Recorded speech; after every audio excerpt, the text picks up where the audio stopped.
Big boss Malayalam season 7 ഇന്നത്തെ weekend എപ്പിസോഡിൽ ഏറ്റവും അധികം ഒരുപാട് മാനസികമായിട്ട് തളർന്നുപോയ ഒരു മത്സരാർത്ഥിയാണ് ഷാനവാസ്. ഷാനവാസിന്റെ പല ഗെയിം പ്ലാനുകളെയും ഷാനവാസ് ബിഗ് ബോസിൽ പറയുന്ന പല വാക്കുകളെ പറ്റിയും ലാലേട്ടൻ ഇന്ന് ബിഗ് ബോസ് ഹൗസിൽ സംസാരിച്ചു. അതുപോലെ തന്നെ മറ്റുള്ള കണ്ടസ്റ്റൻസിനോട് ഇതിനെ പറ്റിയുള്ള അഭിപ്രായങ്ങളും കാര്യങ്ങളൊക്കെ ചോദിച്ചുകൊണ്ട് ഭയങ്കരമായിട്ട് ഷാനവാസ് തളർന്ന് അടിഞ്ഞു പോയി എന്ന് നമുക്ക് വേണമെങ്കിൽ പറയാനായിട്ട് സാധിക്കും. കാരണം ഷാനവാസിന് ഒന്നും പറയാനുണ്ടായിരുന്നില്ല. അദ്ദേഹം പറയുന്ന കാര്യങ്ങളിലൊന്നും ഒരു സ്ഥിരത പോലും ഉണ്ടായിരുന്നില്ല. കാരണം ആകെ എന്ത് പറയണമെന്നുള്ള രീതിയിൽ ഒന്നും മനസ്സിലാവാത്ത രീതിയിൽ എല്ലാ കണ്ടസ്റ്റൻസും ഒരുമിച്ച് എതിർക്കുന്നു. ലാലേട്ടനാണെങ്കിൽ ഇത്രയും ഭയങ്കരമായിട്ട് ചീത്ത പറയുന്നു. ഈ ഒരു സമയത്ത് എന്ത് ചെയ്യണം, എന്ത് പറയണമെന്നറിയാതെ നിൽക്കുന്ന ഒരു ഷാനവാസിനെയാണ് ഇന്നത്തെ വീക്കെൻഡ് എപ്പിസോഡ് ബന്ധപ്പെട്ടുകൊണ്ട് നമുക്ക് കാണാനായിട്ട് സാധിച്ചത്. എന്തൊക്കെയാണെങ്കിലും ഷാനവാസ് ലാലേട്ടന് ഒരു ഉറപ്പ് കൊടുത്തിട്ടുണ്ട്. ഇനി അത്തരത്തിൽ ഈ പറയുന്ന സ്ത്രീകളായിട്ടുള്ള കണ്ടസ്റ്റൻസിനെ മോശമായിട്ട് ഒന്നും പറയില്ല. അതുപോലെ തന്നെ മറ്റുള്ള കണ്ടസ്റ്റൻസിന്റെ വീട്ടുകാരെ ഒന്നും പറയില്ല. അത്തരത്തിൽ ഒരു ഉറപ്പ് ലാലേട്ടന് കൊടുത്തിട്ടുണ്ട്. ലാലേട്ടൻ അത് ബന്ധപ്പെട്ടുകൊണ്ട് ഷാനവാസിനെ എനിക്ക് വിശ്വസിക്കാലോ എന്നുള്ള രീതിയിലൊക്കെ ചോദിച്ചിട്ടുണ്ട്.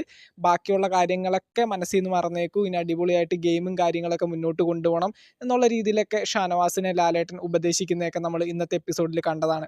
അതുപോലെ തന്നെ ഇന്ന് ഷാനവാസിൻ്റെ അടുത്ത് ലാലേട്ടൻ ഓരോരോ കാര്യങ്ങൾ ചോദിക്കുന്ന സമയത്ത് നമുക്ക് ഉൾക്കൊള്ളാൻ പറ്റാത്ത ചില കാര്യങ്ങൾ ഷാനവാസിന്റെ ഭാഗത്ത് നിന്ന് ഉണ്ടായിട്ടുണ്ടായിരുന്നു. മറ്റൊന്നുമല്ല, ഷാനവാസ് എന്ന് പറയുന്നത് ഈ പറയുന്ന ആർട്ടിസ്റ്റ് രംഗത്ത് ഒരുപാട് വർഷങ്ങളായിട്ടുള്ള ഒരു എക്സ്പീരിയൻസ് ഉള്ള ഒരു ആർട്ടിസ്റ്റാണ്. കാരണം സീരിയൽ മേഖലകളിൽ ഷാനവാസ് വന്നിട്ട് എനിക്ക് തോന്നുന്നു 10ലേറെ വർഷമായി. അപ്പോൾ ഇത്രയും സീനിയർ ആയിട്ടൊരു സീരിയൽ ആക്ടറും അതുപോലെ തന്നെ മറ്റുള്ള സിനിമകളിലും സ്റ്റേജ് പ്രോഗ്രാമുകളിലും അങ്ങനെ ഒരുപാട് സ്ഥലങ്ങളിൽ ഭയങ്കരമായിട്ട് എക്സ്പീരിയൻസ് ഉള്ള ഒരു ആർട്ടിസ്റ്റാണ് ഷാനവാസ്. അപ്പോൾ ഷാനവാസ് ലാലേട്ടനെ പോലൊരു വലിയൊരു ആക്ടർ, അതുപോലെ തന്നെ ഈ പറയുന്ന ഈ ലാലേട്ടൻ വന്ന് ഷാനവാസിനോട് ഒരു കാര്യം ചോദിക്കുന്ന സമയത്ത് ഷാനവാസ് ഭയങ്കരമായിട്ട് ദേഷ്യപ്പെടുന്നു. ലാലേട്ടനോട് പോലും ദേഷ്യപ്പെടുന്ന രീതിയിൽ ഷാനവാസിന്റെ പല നോട്ടവും ഭാവവും നമുക്ക് കാണുമ്പോൾ തന്നെ മനസ്സിലാവും. ലാലേട്ടൻ ചോദിക്കുന്നത് ഇഷ്ടപ്പെടുന്നില്ല, ലാലേട്ടൻ അങ്ങനെ ചോദിക്കരുതായിരുന്നു, എന്താണ് പറയുന്നത് എന്നുള്ള രീതിയിലൊക്കെ ഭയങ്കരമായിട്ട് ലാലേട്ടനോട് പോലും ചൂടാവുന്ന രീതിയിൽ ഷാനവാസ് ആ ഒരു എപ്പിസോഡിൽ ഷാനവാസിന്റെ മുഖവും ഭാവങ്ങളൊക്കെ കാണുമ്പോൾ നമുക്ക് തീർച്ചയായിട്ടും മനസ്സിലാക്കാൻ പറ്റുന്ന ഒരു കാര്യം തന്നെയാണ്.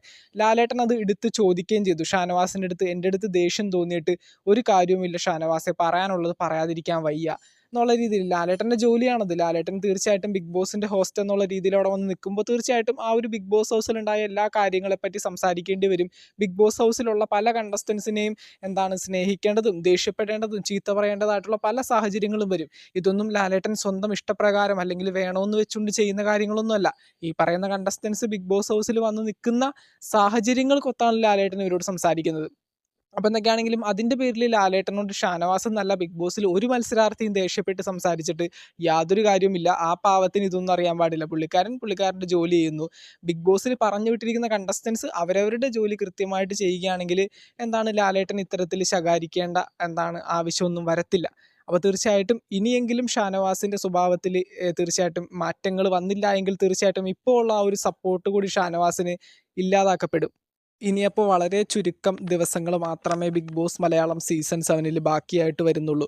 അപ്പോൾ പുതിയൊരു ഷാനവാസിനെയും പുതിയ വളരെ നല്ല നല്ല കുറച്ച് കോണ്ടന്റുകളും ഞങ്ങൾ എക്സ്പെക്റ്റ് ചെയ്യും. അപ്പോൾ തീർച്ചയായിട്ടും അതിനൊത്ത രീതിയിൽ ഷാനവാസ് വളർന്നു വരുമെന്ന് പ്രതീക്ഷിക്കുന്നു. അതുപോലെ തന്നെ നമ്മുടെ ദാദാ സാഹിബ് അവാർഡൊക്കെ വാങ്ങിച്ച് നിൽക്കുന്ന നമ്മുടെ ഇന്ത്യയിൽ തന്നെ ഏറ്റവും കൂടുതൽ നമുക്ക് പ്രൗഡ്ലി പറയാവുന്ന ഒരു ആക്ടറാണ് നമ്മുടെ ലാലേട്ടൻ. അപ്പോൾ ലാലേട്ടനോട് ഒരു കണ്ടസ്റ്റൻറ്റും ഇനി അങ്ങോട്ട് ഉള്ള ദിനങ്ങളിലും ഇനി വരാനിരിക്കുന്ന സീസണുകളിലും അദ്ദേഹം തന്നെയാണ് ഈ ഒരു ഷോ ഹോസ്റ്റ് ചെയ്യുന്നതെങ്കിൽ അദ്ദേഹം എന്തെങ്കിലും കാര്യങ്ങൾ പറയുന്ന സമയത്ത് തീർച്ചയായിട്ടും അതിനെ എതിർക്കാനോ അദ്ദേഹത്തിനൊരു സങ്കടം വരുന്ന രീതിയിൽ സംസാരിക്കാനോ പോകരുത് എന്നുകൂടി പറയുന്നു. ബിഗ് ബോസ് മലയാളം സീസൺ 7 മറ്റൊരു അപ്ഡേറ്റുമായിട്ട് നമുക്ക് വീണ്ടും കാണാം. താങ്ക്